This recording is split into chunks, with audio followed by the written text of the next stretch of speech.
त्याच्या आजूबाजूला जी परिस्थिती होती त्यानुसार भीक मागूनच जगण्याशिवाय त्याच्याकडे पर्याय नव्हता। पण उमेद फाउंडेशनची त्याच्यावर नजर पडली आणि त्याचं आयुष्यच बदलून गेलंय। ही गोष्ट आहे सुनील पवार या मुलाची। जगात अशा अनेक विद्यार्थ्यांची उदाहरणं आहेत जी खूप कठीण परिस्थितीतून शिकतात आणि गरुड झेप घेतात। असंच एक उदाहरण आहे। ट्रॅफिकवर भीक मागणाऱ्या विद्यार्थ्याने 10वी मध्ये 80% गुण मिळवलेत। ज्याचे वडील खुनाच्या आरोपाखाली जेलमध्ये आहेत। आईने आणि आजीने हातात मिळेल ते काम करून 8वी पर्यंत कसंबसं शिकवलं। त्यानंतर मात्र प्रश्न होता उदरनिर्वाहाचा, निवाऱ्याचा, मग शिक्षण तर लांबच। मग अशा वेळेला पुढे आलं मदतीला, ते म्हणजे उमेद फाउंडेशन। उमेद फाउंडेशनने त्याला पुढे शिक्षणासाठी मदत केली आणि या विद्यार्थ्याने 10वीत 80% गुण मिळवलेत। त्याचं नाव आहे सुनील पवार। सुनील आपल्यासोबत आहे। सुनील, तू 10वीत 80% गुण मिळवलेस, इतकं कष्टाने आणि अभ्यास करून हे गुण मिळवलेस। ऑफकोर्स तुझा आनंद गगनात मावेनासा झाला आहे। पण या कष्टाचं आणि तुझ्या या इथपर्यंतच्या प्रवासाबद्दल काय सांगशील?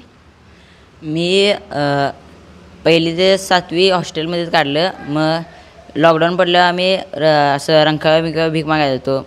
मग तेव्हा विक्रम सर होतं म्हणून मग त्यांनी आम्हाला घरात येऊन राशन ते दिलं।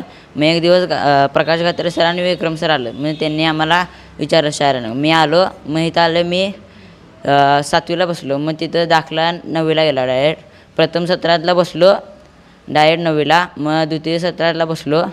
नंतर द्वितीय सत्रातला 9वीला 51% पडल्यावर गात्रे सर आणि विजय सर, विक्रम सर, उमेदच्या सर्व सदस्यांनी मला खूप काही सपोर्ट केला। त्यामुळं मी 10वीला 80% मिळवू शकलो।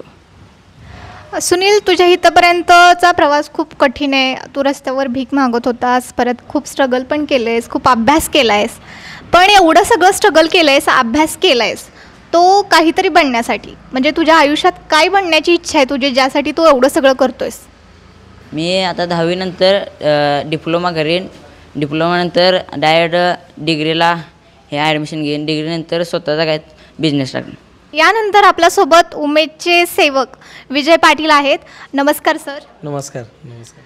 सुनीलच्या या 10वीत त्यानं 80% गुण मिळवलेत आणि ऑफकोर्स त्यामागं उमेद फाउंडेशनचा, तुमच्यासारख्या अनेक जणांचा खूप मोठा हातभार आहे। तर उमेद फाउंडेशनच्या वतीने त्याच्या यशाबद्दल तुम्ही काय आनंद व्यक्त कराल? खरं तर ही आमच्यासाठी खूप मोठी गोष्ट आहे। आपल्या सर्वांना माहिती आहे की उमेद फाउंडेशन गेली 2019 पासून अशा मुलांसाठी काम करते। आज सुनीलसारखा विद्यार्थी, ज्या विद्यार्थ्याला खरं तर त्याचा मोठा किस्सा आहे। 6वी पासून 9वी पर्यंतचं शिक्षण अजिबात त्याला माहिती नाही आणि ज्यावेळी आम्ही दाखला आणायला गेलो त्यावेळी तो डायरेक्ट इथं आल्यानंतर 6वीला बसला होता। तो दुसऱ्या दिवशी डायरेक्ट 9वीला बसला होता। तर त्यामुळं त्याला वाचन आणि ह्या गोष्टींचा खूप म्हणजे कंटाळा पण यायचाच आणि हे वातावरण जुळवून घेणं खूप कठीण सुरुवातीला गेलं। पण त्यानं जी ग्रीप पकडली, म्हणतो ना की प्रत्येकामध्ये एक काहीतरी दडलेलं आहे, एक एनर्जी दडलेली आहे, तशी इथं उमेदमध्ये आल्यानंतर त्याच्यात एक वेगळी एनर्जी निर्माण झाली आणि बऱ्याच प्रयत्नानंतर तो चांगला अभ्यास करायला लागला। काही दिवसानंतर आम्ही त्याला टोकायला लागलो की तू जर समजा हे काही दिवस मिस केलेस अभ्यासाचे तर नक्कीच तुला जी आहे ती परिस्थिती पुन्हा रिपीट करावी लागणार। त्यामुळे ते एवढ्या जिद्दीनं या ठिकाणी अभ्यास करायला लागला आणि आज 80% ज्यावेळी याने मिळवले, खरं तर आमच्या उमेदचे सर्वच कार्यकर्ते एवढे खुश झालेत।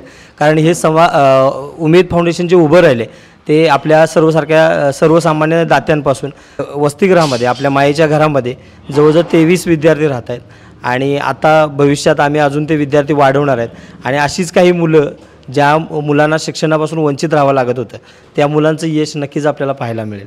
आणि कॅमेरामॅन केदारसोबत मी गौतमी शिकलगार, एस न्यूज कोल्हापूर।